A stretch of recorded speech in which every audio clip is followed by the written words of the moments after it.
TNA, TNA, TNA. I don't believe it, guys. I actually watched I wish I was watching TNA. I didn't watch TNA. I watched Impact Wrestling for the first time in a long time, man. Fucking Milo, you long time. It's been a very long time since I watched TNA/Impact Wrestling. I don't think I've watched this since probably the days of Broken Matt Hardy. I think I've watched it once. I think I've watched a full show once from 2016 onwards. I believe I did watch like a show in I think it was like 2018, maybe 2018. I watched one full show, but I mean, I barely watched even clips of Impact, man. Like over the past 5 years, how many times have I clicked on like an Impact Wrestling clip? Probably less than 20. Let's put it that way, right? For me, TNA, Impact Wrestling, I know the nail's not in the coffin, I know it's still alive and still going, but for me it died a long time ago, probably about a decade ago to be honest, and it's sad because TNA in its glory days, it was fucking amazing. And it was the real alternative to WWE, not this pish AEW is doing. TNA was actually a great alternative to what WWE were doing. I mean, they had a star-studded roster. At one stage, you could argue they actually had a better roster than WWE when, like, Kurt Angle was there. You know, you had Christian, Sting, Scott Steiner, Nash, I mean, Booker T. That was just the legends, man. Then you look at the homegrown talent that TNA had, like your AJ Styles, Samoa Joe, Beer Money. It was insane. It was fucking insane that the roster that TNA had. And TNA used to be so good back in the day. But like I said, guys, haven't watched it. But I decided, I don't know why, for some reason I thought, you know what? I have heard, like, I see the odd tweet saying, oh, Impact Wrestling's the best show week in, week out. I've heard Ben Hameen say it's the best show week in, week out. And I thought, you know what? I'm going to give this a try. So I watched it.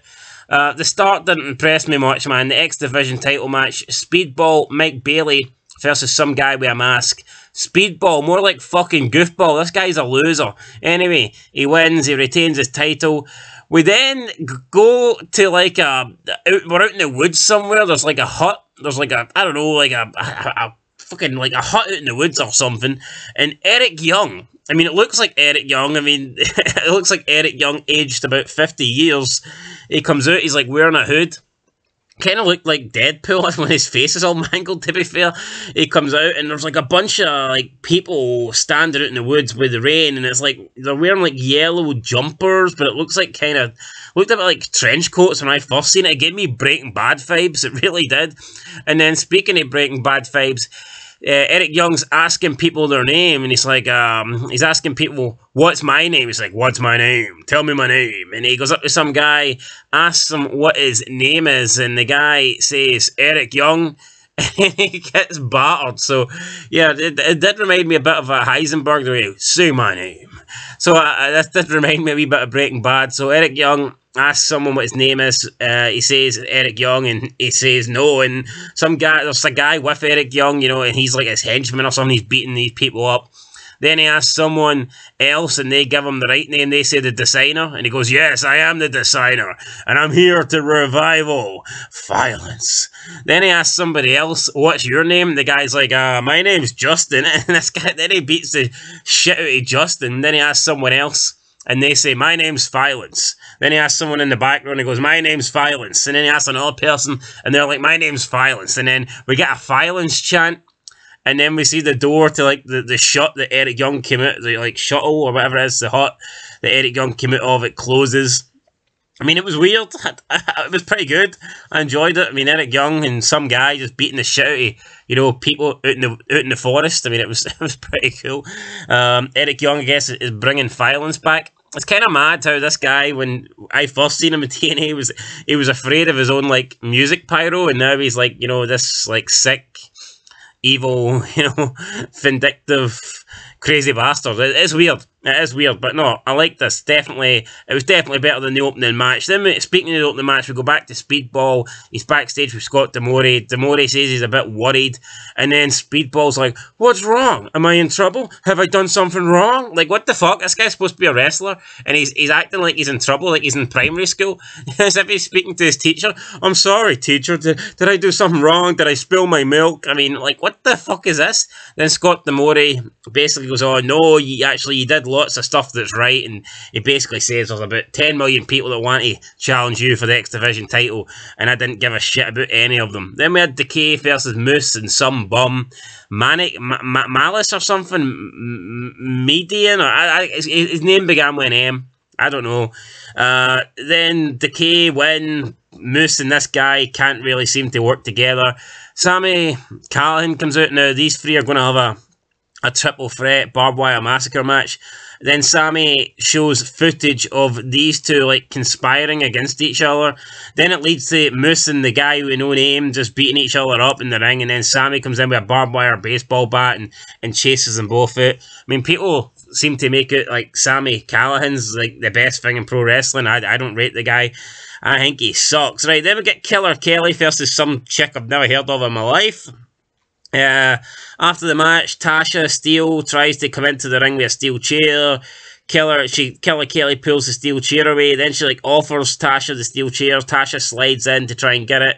She grabs onto it. Then Killer Kelly pulls her into the ring using the steel chair. They're face to face. Killer Kelly's ass is like, you know, in front of the camera, but unfortunately she doesn't have much of an ass, so there's not much to see. And then like Killer Kelly just kind of like smiles at Tasha Steele, and Tasha Steele backs off out the ring. I mean, again, not great. Then we go on to the debut of a fucking legend, right? So there's some guy that looks like John Higgins, by the way. He's lying in his deathbed. His family's there. It's like, oh, he was hit with a chair. And then we see, like, throwing chairs. We see, like, chairs getting thrown, flying in the background. And then we hear his daughter saying, he was bit by a dog. He's covered in bite marks, etc. And this guy's just lying there. And, like, and one of his other sons, I'm assuming they're his sons, he's like, I think he's trying to say something. What was that? Say his name. Say his name. So again, we're kind of going back to Breaking Bad here. Say my name. So the son's saying, what's his name? Say his name. Say his name. And then the next minute, the door to the hospital ward bursts open and it's Joe Hendry. And then Joe Hendry starts singing this song. I believe in Joe Hendry. And the guy that's like lying, you know, dying in a hospital bed just like sits up like the Undertaker and starts clapping to this song that Joe Hendry's singing, and then Joe Hendry like jumps near the hospital bed beside the guy, and they're all like, you know, clapping their hands together singing this Joe Hendry song. Then Joe Hendry like fucks off from the bed, and then like you see the heart monitor, the guy just dies in the hospital bed. It's like, what the fuck? And the guy's dead. The guy's dead in the bed, but all his family's celebrating. They're all singing along to Joe Hendry, and then it gets announced that Joe Hendry is the newest signing in Impact Wrestling. Fucking brilliant, man. I love me some Joe Hendry. Get the belt off that boring bastard, by the way, Josh Alexander. Get the belt off him and put the belt on Joe Hendry. I have never liked Josh Alexander. A guy with absolutely nothing. He comes out with like fucking earmuffs on and he thinks he's great. You know, he wears a singlet like Kurt Angle and he thinks he's great. Truth is, he's a boring fucking bastard. So yeah, get the belt on Joe Hendry, because I believe in Joe Hendry and everyone else could believe in Joe Hendry. Put the belt on Joe Hendry. Have Joe Hendry have custom entrances every week, and I will watch Impact Wrestling. Swear to God, not lying to you, Scott D'Amore. Speaking of Josh Alexander, him and Swan challenge for tag team titles against Honor No More. Mike Tavern and Mike Burnett, or Mike Kanellis, whatever he's called. See, Mike Burnett, his whole career has pretty much been fucked for the fact that his girlfriend and his wife is Maria. In wrestling, it's just never worked. If you've got a hot girlfriend, you need to be good. If you're not good, if you're not great, then you'll just get left behind. I mean, it's happened so many times in wrestling. The first one that comes to mind is probably Sonny and Chris Candido. I mean, his career went nowhere. You know, it was all about Sonny. Then we had Mark Merrow and Sable. Mark Merrow's career went nowhere because everyone cared about Sable. We've had, obviously, you know, Mike Bennett and Maria Kanellis. Currently, we've got Scarlett Bordeaux and, what's his name, Karrion Kross.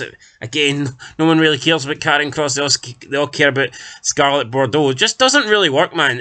Rusev and Lana. You know, I mean, Lana was the bigger star. It is what it is, and I liked Rusev, but I think more people definitely cared about Lana than they did Rusev. So, I mean, it is what it is. Ever since The Rock basically says to Lana, let's go back to my hotel room so I can eat out your pie. I mean, that pretty much like kind of killed Rusev's career right there. But anyway, yeah, if you've got a hot girlfriend in wrestling, then you need to be good. And Mike Bennett is not good. In fact, he fucking sucks. But he won this match. He retained his titles. We had Eddie Edwards coming out, hitting people with baseball bats. Then Heath Slater came out trying to earn money for his kids, I guess. And he ended up getting Josh Alexander and Rich Swann DQ'd. Then we got two guys delivering a pizza to Jordynne Grace. For some reason, the fat bitch didn't eat any of it. She just slapped one of the guys with the pizza. Bit weird. Then we had Swann, Slater, and Alexander Josh backstage arguing about the match. Scott D'Amore comes and he books a 6-man tag match, I think, for next week. So, aye, whatever. Who cares? Mickie James versus Hyan. Apparently, Mickie James cut a promo like last week. She said she's not retiring. She's going to earn her way back to the top of the Knockouts title. Mickie James wins with the DDT. And then some chick comes out called Giselle Shaw. Looks like she's done like a 2-hour Ironman match in a sunbed. She does not look that hot, to be fair. She looks like she's covered in makeup, far too tanned. Just looks like plastic, man. Looks like a Barbie doll. Literally looks like if you put the heating on, she would just melt in the middle of the fucking ring. So, I don't know who this person's supposed to be, but she's going to take on Mickie James next week. She says to Mickie James, your time is up. And she cut the promo in one of the most, like, monotone, just monotone voices that I've ever heard, man. This was up with Keith Lee. This was bad. Very, very bad, man. I don't know who she is, but let's get her off the TV, man. If you're a woman, you need to be good or you need to be eye candy, and she's neither. But they were trying to portray her as if she's, like, mega eye candy, but for me, like I said, plastic. Then we see some guy being tortured backstage. He looked a bit like Frankenstein, to be fair. I don't know what this is about. He's sitting on a chair. I think we've got Eddie Edwards asking him, who are we? Who are we? Who are we? Who are you? We're on or no more. So I don't know, some shit. Brian Mears comes out and climbs a ladder. And then he says he's going to defend the digital championship. He says that when he was 23, he achieved everything. He achieved more than most people. And then his career went downhill. He took it for granted. I mean, I think that's a bit of a stretch, mate. He pretended to be Edge. I mean, that was pretty much it. He cosplayed as Edge for like a couple of weeks. And then I wouldn't really say that you were at the top. You know what I mean? You weren't really at the Austin level when you're 23, mate. So pipe down a wee bit. And then the main event is the Machine Guns versus the Good Brothers. Machine Guns win. Decent match. And then Machine Guns and the Good Brothers raise each other's hands after the match, guys, and that's how Impact went off the air. You know what? It was weird watching Impact. I tell you what, though, apart from the Eric Young backstage vignette and the debut of Joe Hendry, I couldn't give a shit about this show. I'm sorry. Do not care about fucking indie wrestling, and that's what this reminds me of. Do not care about all the other boring characters on this show, all the boring personalities, but what the two things that I did like, I thought were really good. I really liked the Eric Young thing. I think Eric Young is underrated. When I look at Eric Young, I think he is probably one of the best on Impact, if not the best. And of course, Joe Hendry, you know, making his debut. Love Joe Hendry. Such a comedian, such a comedy guy in wrestling, and that's what wrestling needs. So, yeah, no, I enjoyed those two segments, guys, and for that reason, I enjoyed two things. I'm going to give Impact Wrestling a 2 out of 10. So, yeah, so that's it. Actually, we'll keep an eye on the Joe Hendry stuff, and I'll probably check out to see what Eric Young's doing next week. Overall, though, I don't think I'll be watching Impact Wrestling for the foreseeable future. I'm not going to be doing full reviews or anything like that, unless, of course, you want to see Impact Wrestling be added to the list of my shows that we review on this channel. If so, then let us know in the comments, and you know what, I'll give it a go. If you want to see it, guys, I will give it a go. Can't say fairer than that. Anyway, that is it. Till next time, Beanfog Wrestling. I'll catch you in the next one. Peace.